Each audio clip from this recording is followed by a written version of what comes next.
Yang kami cintai, kami muliakan para pecinta baginda Nabi, perindu ridha Allah dimanapun Anda berada. Alhamdulillah kita bisa melanjutkan belajar kita dengan dibimbing oleh Imam An-Nawawi rahimahullah ta'ala dengan kitab Riyadhus Shalihinnya, yang kita sudah sampai kepada hadis ini, masih di Al-Mansurat wal Mulah. Kita sudah sampai kepada hadis wa anhu dari Abi Hurairah juga. Ani Nabi SAW, dari baginda Nabi Muhammad SAW, qala, beliau bersabda, ahabbul biladi ilallahi masajiduha, ahabbul biladi ilallahi masajiduha wa abghadul biladi ilallahi aswaquha.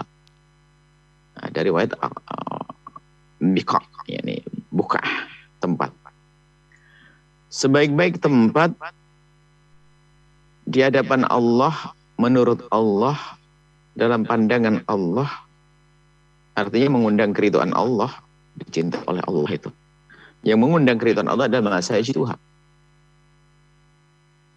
Dan yang paling tidak disenangi oleh Allah, yakni yang banyak membuat Allah murka, adalah aswaquha, pasarnya. Pasar. Nah, maknanya bagaimana? Para ulama menjelaskan bahwasanya masjid adalah tempat untuk disebut nama Allah di dalamnya. Diangkat syiar-syiar agama. Jadi di tempat itu sudah umum orang melakukan ibadah dan ibadah. Karena di tempat tersebut adalah sudah menjadi umum orang melakukan ibadah, maka ibadah menjadi ciri khas di tempat tersebut. Karena ibadah sudah menjadi ciri khas di tempat tersebut, maka mau tidak mau, secara otomatis tempat tersebut menjadi sebaik-baik tempat yang dicintai Allah, karena disitulah tempat disebut nama Allah. Adapun pasar, di situ banyak orang transaksi jual beli. Dan di dalam transaksi jual beli sering ada godaan-godaan yang luar biasa. Paling banyak godaannya ada di pasar untuk berbohong dalam berjual beli. Bersumpah dalam jual beli. Nah, karena di situ banyak orang melakukan kebohongan dalam di pasar itu disebutkan dalam Al-Quran banyak kebohongan.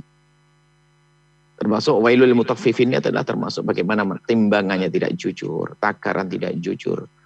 Kemudian juga masalah ghish, nipu barang yang bagus ditaruh di atas, yang jelek di bawah. Ada macam-macam. Belum tidak jujur dalam sampai jahit pun bisa saja dia adalah tidak jujur waktunya. Banyak kebohongan di pasar. Maka dikatakan tempat yang paling tidak disenangi oleh Allah. Nah, maknanya apakah orangnya itu menjadi orang paling jelek? Oh, tidak salah. Jangan dipahami seperti itu. Nabi menyebutkan itu tempat. Artinya kita itu waspada bahwasanya masjid itu tempat yang paling bagus. Karena itu tempat yang paling bagus, maka kalau kamu masuk masjid, ya kamu yang jadi yang bagus dong. Akan tapi justru sebaliknya nanti. Jika ada orang melakukan kemungkaran, kemaksiatan di saat berada di dalam masjid, maka kemaksiatan itu di atas kemaksiatan yang lainnya.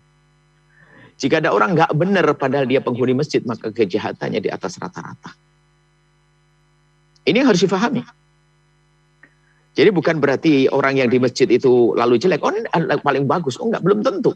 Tinggal bagaimana hatinya itu dengan masjid.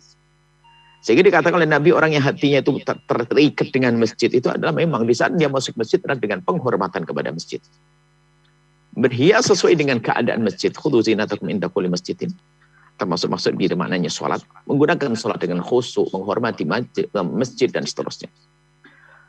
Maka dia adalah orang yang baik di tempat tersebut. Maka kalau ada orang melakukan kehinaan, kemungkaran di masjid adalah berlipat-lipat. Karena tempatnya tempat baik, kenapa berbuat maksiat? Begitu sebaliknya kabar gembira untuk orang pasar. Di saat Nabi menyebutkan bahwasanya paling jeleknya tempat adalah pasar, itu bukan berarti Anda paling jeleknya orang. Nabi menyebut tempat agar Anda waspada, bahasanya tempat itu tempat yang tidak baik. Maka jadikan keberangkatmu ke pasar itu adalah hajat mendesak. Misalnya untuk bisnis Anda, selesai. Setelah selesai pulang balik ke masjid. Nah, maka biarpun pasar itu dikatakan tempat yang paling busuk, paling buruk, tidak disukai oleh Nabi, akan tapi bukan berarti orangnya buruk. Justru sebaliknya juga. Jika ada orang penghuni pasar ternyata dia sangat menjaga syariat Nabi, maka dia akan unggul. Bisa mengungguli yang ada di masjid. Bahkan bisa saja ahli masjid yang luar biasa itu berada di pasar. Sehingga qalbuhum, hati yang terikat dengan masjid. Mu'allaq bil masajid, hatinya terikat dengan masjid. Biarpun dia kelihatannya adalah urusan di pasar, tapi dia ingat Allah. Setelah selesai langsung kembali ke masjid. Nah, jadi ini hanya bicara tentang tempat, maknanya apa? Di tempat ini umumnya seperti itu, maka kamu harus waspada. Ada orang jual beli berbohong dan sebagainya. Kamu jangan bohong. Ada orang khianat dalam timbangan. Kamu jangan khianat dong, gitu. Tidak jujur dalam takaran. Kamu jangan tidak jujur, gitu. Maka di saat seseorang melakukan kebaikan di tengah pasar, Masya Allah luar biasa. Dia di tengah pasar, di tengah hiruk pikuk manusia. Bermacam-macam model manusia. Ternyata dia masih menegakkan syariat. Menjalankan syariat dari pandangan matanya yang dijaga. Tutur kata yang dikaca tidak bohong. Dan kemudian banyak kebaikan dilakukan dia sambil berpikir berselawat kepada baginda Nabi SAW. Maka ketahuilah bahwa dia adalah biarpun di tempat yang katanya paling buruk, maka dia menjadi paling bagusnya manusia. Jadi itu hanya bicara, Nabi hanya menyebutkan tentang tempat. Umumnya tempat itu seperti itu. Tempat digunakan untuk apa? Maksiat. Bermacam-macam, termasuk nanti mengundang kemaksiatan. Pasar itu kalau dikendalikan menjadi kota begitu. Semakin kayak sebuah tempat kalau kota itu kemungkinan kemaksiatan semakin besar. Judi-judi besar akhirnya di kota semacam itu. Tapi kalau ada orang bisa menjadi istiqomah di tempat tersebut menjadi istimewa. Sampai dalam bahasa yang kita dengar, wali yang di atas gunung dibanding dengan wali yang ada di tengah pasar jauh lebih istimewa di tengah pasar. Kenapa? Dia di tengah pasar godaannya besar dan dia mampu melawan godaan tersebut. Maka jauh lebih hebat. Mujahadahnya lebih gede daripada yang di atas bukit, gak ada tantangannya. Maka Anda, hei orang pasar, jadilah Anda kekasih Allah yang berada di tengah pasar. Jujurlah dalam transaksi jual beli. Jaga pandanganmu karena yang masuk pasar bermacam-macam. Ada orang menutup aurat, yang tidak menutup aurat. Bermacam-macam orang datang ke pasar. Dan banyak di antara mereka yang datang ke pasar memang yang dicari dunia, bukan mencari Allah. Kami lihat pencari dunia itu adalah, umumnya pencari dunia yang tidak mencari Allah itu adalah, dikatakan oleh Imam Syafi'i itu juthah, yang namanya dunia itu seperti bangkai. Wa'alaikilabun, jadi ada anjing-anjing yang berebut. Jadi kalau sudah bisnis, orang tidak kenal Allah, dia akan cakar-mencakar, cakar-cakaran, musuhan dan seterusnya. Nah ini adanya di pasar. Maka dari itu, kalau Anda menjadi orang pasar, jadilah Anda orang pasar istimewa. Tidak mengangkat suara, tidak berbohong, tidak Masya Allah, maka Anda jadi orang paling bagus di pasar tersebut. Begitu juga sebaliknya, jika ada orang berbuat kejahatan, ketidakbaikan di masjid, maka itu adalah sejelek-jeleknya orang. Karena tempat yang paling baik, kenapa dia melakukan kehinaan, kejahatan, atau keburukan. Baik. Kemudian hadis selanjutnya. Wan Salman, hadis tadi rawahu Muslim, hadis riwayatkan Muslim. Wan Salman, dan hadis riwayatkan oleh Sayyidina Salman Al-Farisi radhiyallahu taala anhu.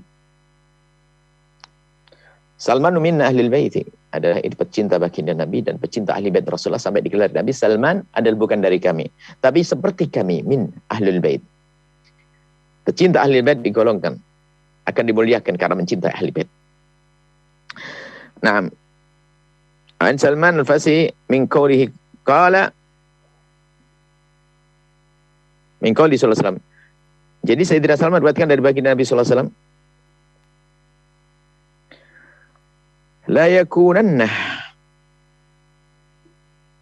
la takunanna, jangan sekali-kali kamu menjadi, ini tato kalau bisa, kalau bisa jangan sekali-kali engkau menjadi awwala man yadkhulus suq, paling semangat nomor 1 masuk pasar. Jangan sekali-kali kalau bisa engkau itu menjadi orang yang paling cepat masuk pasar. Nomor 1. Paling ngebut masuk pasar. Wala akhiru man yakhruju minha. Jangan sampai menjadi awwalu man yadkhulu as-suqa jangan menjadi awwalu man yakhruju minha. Jangan sampai engkau menjadi orang pertama kali masuk, paling keluar masuk. Wah, habislah waktunya di pasar. Masuknya paling pertama, keluarnya paling akhir. Berarti hubbud dunianya berlebihan, bisa jadi begitu maksudnya. Kecuali memang di situ hajatmu seperti itu. Ngerapiin barang sampai telat. Enggak ada masalah. Itu ada. Tapi tadi pengennya di masjid hatinya agar selamat, tadi sudah kami sampaikan. Biarpun kita berada di tengah pasar, hati kita bersama masjid. Fa innaha ma'rakatu syaitan. Itu tempatnya setan itu medan laganya setan untuk merangi kita, untuk menjerumuskan kita, melesetkan kita. Yansabur hayatahu. Disitulah setan menancapkan benderanya. Maksudnya apa? Kejayaan setan itu untuk menjerumuskan orang di pasar sini. Paling banyak.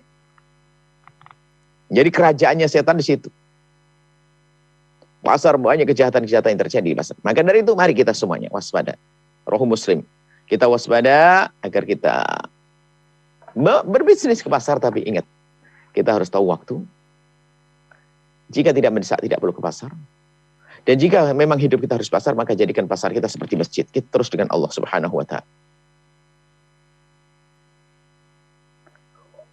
Waruhul Barkhani fi sahihi an Salman qala Rasulullah, ada riwayat lain dari Sayyidina Salman juga, Rasulullah SAW bersabda, la takun awwala man yadkhulu suq. Jangan sekali-kali engkau menjadi orang yang pertama kali masuk pasar, wa akhiru man yakhruju minha, dan jangan engkau menjadi orang yang paling terakhir keluar dari pasar. Fiha ba'dha syaitanu farrah. Disitulah setan tuh nelur dan ngerem.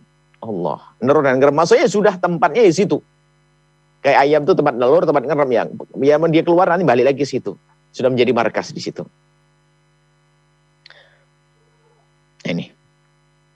Ini adalah masalah pasar. Mari kita semuanya waspada di saat berada di pasar. Ya, usahakanlah kalau kita di pasar itu perlu cerdas kita. Mohon maaf, misalnya di pasar banyak orang tidak menutup aurat, maka kita harus waspada, jangan menyerah dong. Kan sederhana sebetulnya, kesadaran itu yang paling penting. Jangan sampai kita Masya Allah di pasar luar biasa sudah menjalankan syariat sehingga banyak selawat, sehingga sambil duduk menjaga dagangannya sambil bersalat kepada Rasulullah SAW. Allah sah-sah saja.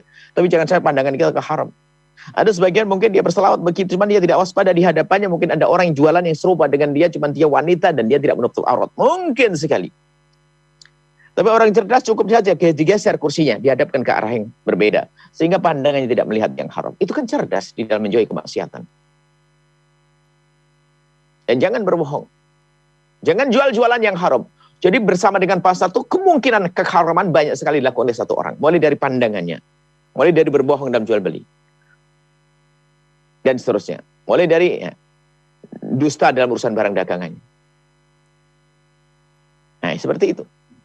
Banyak sekali kejahatan di situ. Maka, jika Anda bisa menjaga rambu-rambu Allah, syariat di pasar, maka Anda istimewa, melampaui yang lainnya. Baik, kita lanjutkan hadis. Wan Asim al-Ahwal, dari Asim al-Ahwal. Wan Abdullah bin Sarjis, dari Abdullah bin Sarjis radhiyallahu ta'ala anhu qala, beliau berkata, qultu, Abdullah bin Sarjis bertanya kepada Rasulullah, ya Rasulullah, ghafarallahu lak. Ya Rasulullah, semoga Allah mengampunimu. Ya Rasulullah, semoga Allah mengampunimu. Qala, Nabi seketika mengatakan walak. Dan juga untukmu. Kalau Asim, sang perawi itu bertanya kepada gurunya, Pak, yang menukil hadis, yaitu kepada Abdullah bin Sarjis, berkata, Qala Asim, qultu lahu, astaghfirullahu laka, Nabi. Astaghfirullah lak. Apakah Nabi memintakan ampun kepadamu? Qala, dijawab oleh Abdullah bin Sarjis, na'am. Allah, enaknya Nabi memohonkan ampun kepada Allah. Na'am.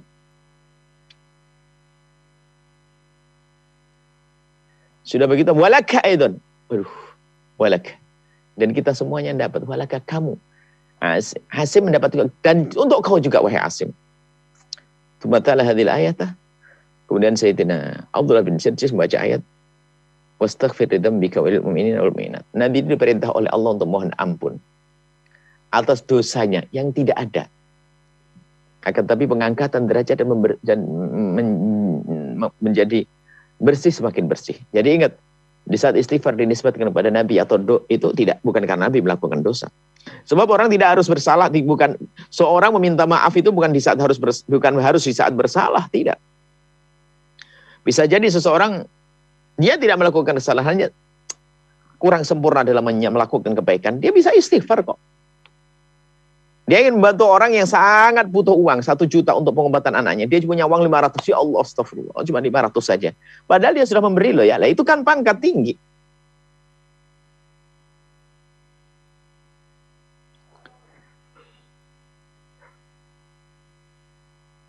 Baik.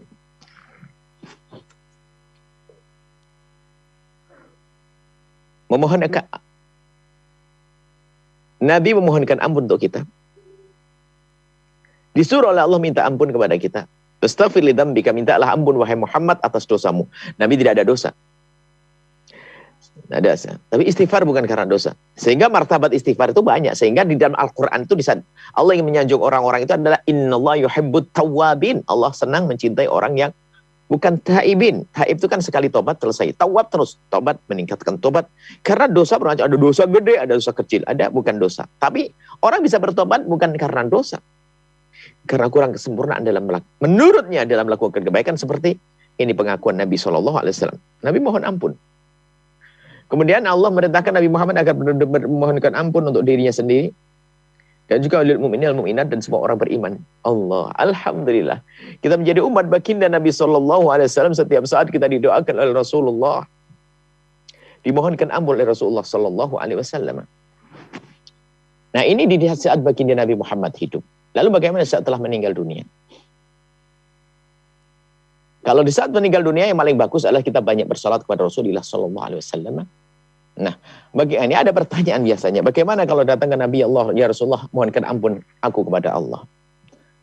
Itu yang disebut dengan istighatsah, ya Rasulullah, istighatsah. Jadi ini beda ya, istighatsah. Istilah masyarakat Indonesia dan istighatsah. Istighatsah yang selama ini dibahas di dalam masalah kajian ilmiah. Istighatsah yang ada di masyarakat Indonesia adalah punya makna khusus, yaitu berkumpulnya orang-orang beriman untuk memohon kepada Allah. Ini sama makna istighatsah, minta ampun. Cuma istighatsah dalam pembahasan kita adalah, istighatsah ini adalah bagaimana kita menyuruh Rasulullah dan minta tolong pada Rasul yang telah meninggal dunia. Ini bukan tawassul lain. Tawassul apakah tawassul bil amal atau tawassul bil amal soleh atau doa bi tawassul atau tawassul bi doa. Ini ada pembahasan tentang tawassul. Ini bukan itu. Tapi langsung minta, ya Rasulullah istaghfirli. Ya Rasulullah mintakan ampun kepadaku, ini boleh enggak? Kalau Nabi hidup jelas. Dalam kisah. Waktu bagi Nabi Muhammad wafat. Nah, apakah ada larangan? Tidak ada larangan.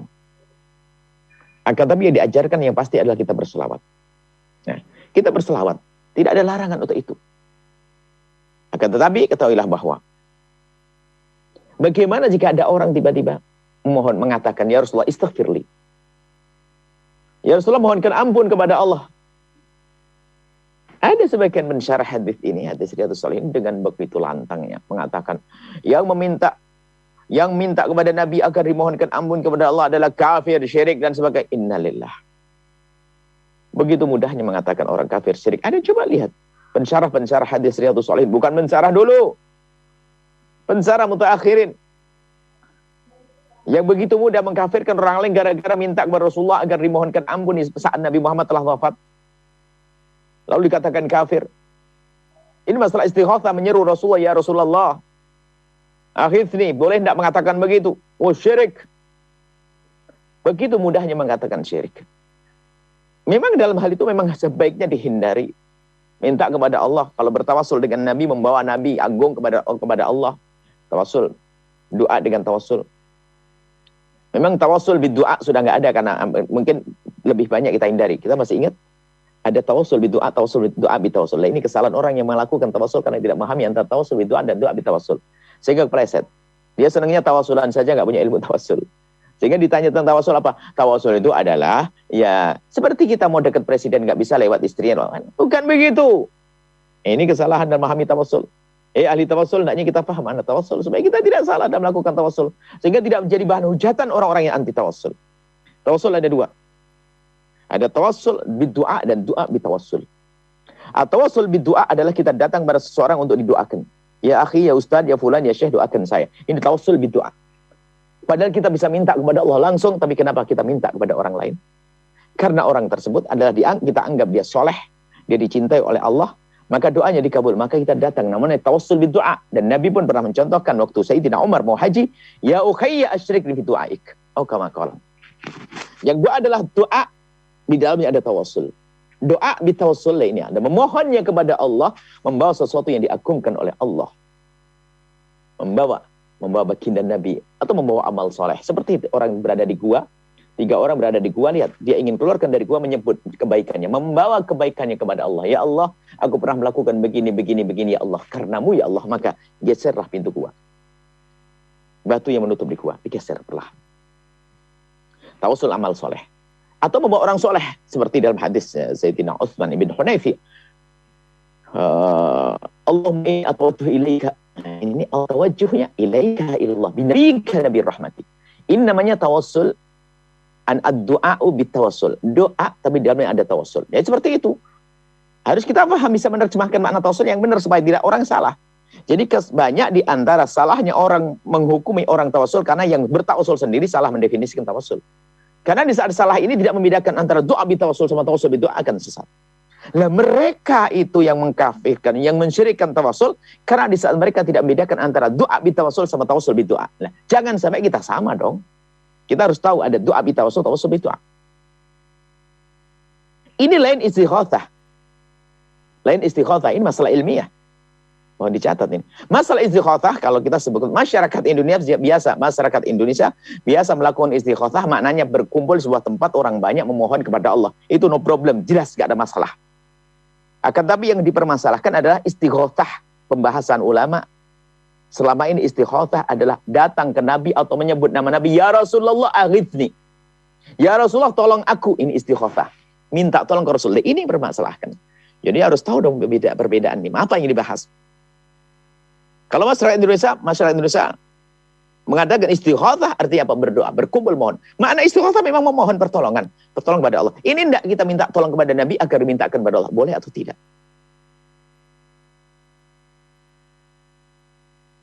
Nah ini. Ada begitu kerasnya lantangnya. Termasuk ada akhir minal mutaakhirin, orang-orang akhir zaman ini mencari hadis tersebut. Yang mencari hadis Riyadhus Shalihin dengan lantang mengatakan, yang meminta kepada Nabi agar dimohonkan ampun syirik kafir. Ada catatannya bukunya. Kadang kita gelisah, begitu gampangnya mengkafirkan seseorang. Begitu mudahnya mengkafirkan seseorang. Ini adalah problem keimanan, problem akidah. Problem suudzon kepada orang.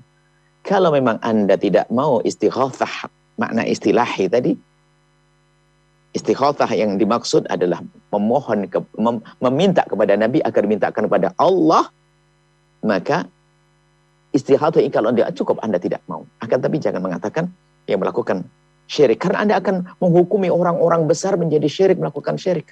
Paling tidak ikrar dengan syirik. Contoh siapa? Ibnu Katsir. Siapa Ibnu Katsir? Ibnu Katsir dalam tafsirnya waktu menafsir wala annahum yadzlamu anfusahum ja'uka fastaghfirullah wastaghfirlahum rasul wajadullah tawwabar rahim. Ini kan dikisahkan Udbi. Kalau sudah bicara tentang ilmiah itu, jangan bicara tentang siapa Udbi, siapa laki-laki itu, laki-laki majhul. Bukan. Kita hujahnya Ibnu Katsir. Ibnu Katsir di dalam tafsirnya waktu mentafsir wala annahum yadzlamu anfusahum ja'uka fastaghfirullah wastaghfirlahum rasul, Ibnu Katsir tidak mendatangkan macam-macam pendapat. Cuman tiba-tiba beliau mendatangkan kisah tentang Utbi. Kisah masyhur tentang Utbi. Kalau memang kisah ini mungkarah, kenapa ditetapkan di situ? Apakah Ibnu Hajar orang yang alim tidak mengerti kesyirikan? Kita harus jujur masalah ilmiah ini. Atau memang menurut Ibnu Hajar hal semacam itu adalah wajar, hanya mungkin lebih baik ditinggalkan. Mungkin bisa begitu. Tapi kalau mengatakan syirik Islam, karena Ibnu Katsir di dalam tafsirnya tidak banyak. Biasanya Ibnu Katsir itu kalau mendatangkan tafsir itu banyak. Qol ini. Tapi dalam hal ini tidak. Beliau langsung menyebutkan kisah Utbi. Yang waktu itu Utbi di dekat makam Rasulullah SAW. Kemudian ada seorang Arabi tiba-tiba mengatakan, ya Rasulullah, aku mendengar ini. Baca di Syarah Ibnu Katsir. Bukan Ibnu Katsir ringkasan ya. Ibnu Katsir yang asli. Tiba-tiba laki-laki itu mengatakan, ya Rasulullah, aku mendengar Tuhanmu berfirman, Allah annahum yadzlamu anfusahum ja'uka wastaghfirullah wastaghfirullah rasul. Maka aku minta, ya Allah, mohonkan ampun aku kepada Allah. Waduh. minta kepada Nabi. Lalu menyenandungkan syairu ya khairoman tufinat bilqa'i a'dhamuhu sampai akhir. Tertidurlah Utbi. Setelah tertidur, berpipi ke Nabi. Al-hik bil Arabi. Kejar orang Arabi itu. Kasih tahu kalau Allah sudah mengampuninya. Oh.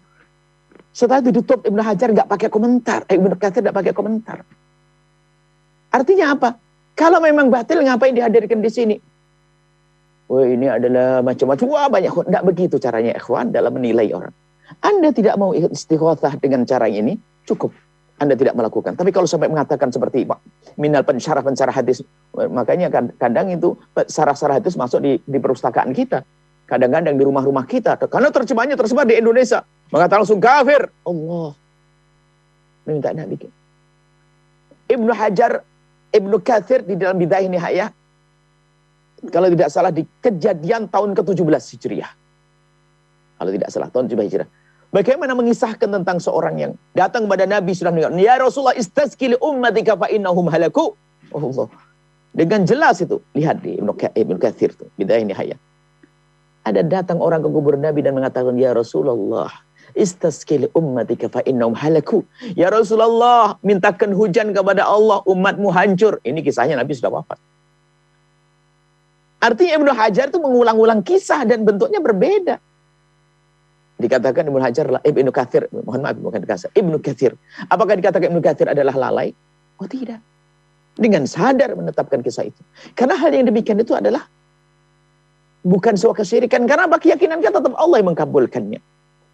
Dan ketahuilah bahwa Nabi Muhammad SAW hidup matinya adalah tidak berubah. Dan Muslim Tawassul, maka yang mengatakan bahasanya, nah ini kesalahan sebagian. Kesalahan orang yang mengatakan tawassul adalah syirik karena dia salah memahami tawassul. Dia salah memahami tawassul. Tidak membedakan antara doa bitawassul, tawassul bidoa. Sehingga lihat, waktu hadis Bukhari tentang hadis salat istisqa. Di situ kan ada doa. Allahumma inna kunna. Ya. Allahumma inna kunna. Ya. Natawassul ilaika binabiyyika fataskina. Allahumma inna kunna. Ini kan hadis Bukhari dalam salat istisqa. Zaman Sayyidina Umar bin Khattab. Allahumma ini Nabi, ya Allah, kami dulu bertawassul kepadamu dengan membawa Nabi Muhammad. Allahumma inna kunna natawassul ilaika binabika fataskina. Ya Rasulullah, ya Allah, aku dulu memohon kepadamu dengan membawa nabimu. Lalu kau beri hujan. Wa inna natawassul ilaika bi ammi nabika faskina. Sekarang aku mohon kepadamu dengan membawa pamanmu. Mereka mengkafirkan tawassul karena salah memahami ini. Katanya apa ini? Ini maksudnya, lihat. Ini maksudnya minta datang kepada Rasulullah, minta doa. Minta kepada Rasulullah agar didoakan. Oh bukan, itu namanya tawassul dengan biddu'a. Kalau tawassul biddu'a harus waktu Nabi Muhammad hidup kan begitu. Biarpun seandainya mati boleh atau tidak, ini khilaf kan nanti. Jadi itu bukan tawassul biddu'a. Tapi doa bitawassul karena bunyinya in Allahumma inna. Natawassalu ilaika, Allahumma, memohonnya kepada Allah. Kemudian para ulama memahami bahwasanya ini adalah memohonnya kepada Allah, membawa siapa? Membawa orang yang sangat dicintai Allah, yaitu baginda Nabi SAW. Kemudian setelah itu juga ini sahabat Nabi mengajarkan Sayyidina Umar bin Khattab di al-Ra'isim, pembesarnya adalah termasuk membawa Sayyidina pamannya Nabi Sayyidina Abbas. Ini menunjukkan bahwasanya apa? Tawassul tidak harus kepada seorang Nabi, tapi membawa orang yang dicintai oleh Allah seperti Abbas. Abbas bukan Nabi bil ittifaq. Maka boleh. Artinya sangat luas kesempatan kita untuk prasangka baik kepada saudara-saudara kita. Jangan begitu main pangkas. Ini syirik, ini syirik, ini syirik. Tidak. Kalau Anda tidak mau bertawassul, Anda cukup berdoa dengan cara yang biasa saja. Kalau Anda tidak mau istighatsah yang kami sebutkan, ini sudah. Tapi mengatakan kafir tidak gampang ya ikhwan, mengeluarkan kaum muslim dari wilayah Islam. Sepertinya kita perlu ilmu. Pemahaman. Lihat. Dalam hadis ini, lihat. Nabi memohon, subhanallah, Nabi memohonkan ampun untuk umatnya. Kalau seandainya kita datang ke kubur Nabi minta ampun, bagaimana? Sebaiknya kita memperbanyak sholawat saja. Tapi kalau ada orang mengatakan, ya Rasulullah, istaghfirli. Ya Allah, mohonkan ampun kepadaku. Jangan katakan syirik. Kalau Anda ingin memberi petunjuk yang lebih bagus, beri petunjuk. Tapi mengatakan syirik kafir itu, maka heran. Kenapa? Sebab kami dikagetkan suatu kita lagi buka-buka Lebaran, pas hadis ini, pensyarah hadis akhir zaman, langsung mengatakan, man fa'ala dzalika, barang siapa melakukan fa huwa kafirun musyrikun. Allah, serem banget kok, gampang banget orang kafir syirik. Mungkin yang mendengar suara ini adalah termasuk Anda yang tidak mau istikhothah, masuk minta ya Rasulullah istasqilu ummatika fa innahu malaku. Termasuk Anda golongan yang tidak mau mengatakan ya Rasulullah istaghfirli. Mungkin Anda termasuk orang yang tidak bisa mengatakan ya Allah, ya Rasulullah mohonkan ampun kepada Allah. Kalau Anda memang termasuk tidak bisa, itu cukup Anda. Jangan mengatakan kafir. Sampai suatu ketika ada sholawat yang selama ini masyhur, itu dikatakan sholat syirik juga. Nah, karena pemahamannya salah tentang istikhothah ini. Sholat apa sebentar? Allah, satu lagi bukan. Ini bukan. Ada satu sholawat yang biasa dibaca yang mengatakan Allahumma la ilaha Muhammad Rasulullah. Ada satu sholawat yang mengatakan Rasulullah Allahumma ini ya Allah assalam khudh bi yadi qallat khilati adrik ya Rasulullah. Usyrik khudh bi yadi qallat khilati adrikni ya Rasulullah. Mengatakan adrikni ya Rasulullah. Adrikni bagaimana? Susulkan aku ya Allah. Maksudnya bawa aku ya Rasulullah kepada Allah. Ini sama mengatakan istasqi, sama mengatakan istaghfirli. Dikatakan itu syirik. Ya karena pemahamannya salah tentang ini. Kita perlu masalah ilmiah ya ikhwan. Kami himbau kepada orang biasa tawassulan, belajar. Ngerti mana tawassul, ngerti mana istikhothah. Karena kadang permasalahan dari kita tidak memahamkan kepada orang dengan benar. Sehingga orang lain memahami dengan cara yang salah. Kami himbau kepada yang tidak mau istikhothah yang kami maksudkan. Tidak mau tawassul, oke. Tapi tolonglah jangan saling mengkafirkan. Karena kafir itu apa? Ridha, murtad, penggal leher. Allah. Khudh biyati qallat hilati. Khudh biyati ya Rasulullah. Assalatu wassalam akal. Kalau ada begini, kalau tidak salah, salat begini. Assalatu wassalamu alaika ya Rasulullah. Khudh biyati.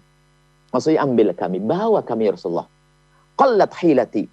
Kami enggak punya banyak kemampuan. Maksudnya, kami dengan dosa ya Rasulullah. Kami dengan ini mau menghadap kepadamu.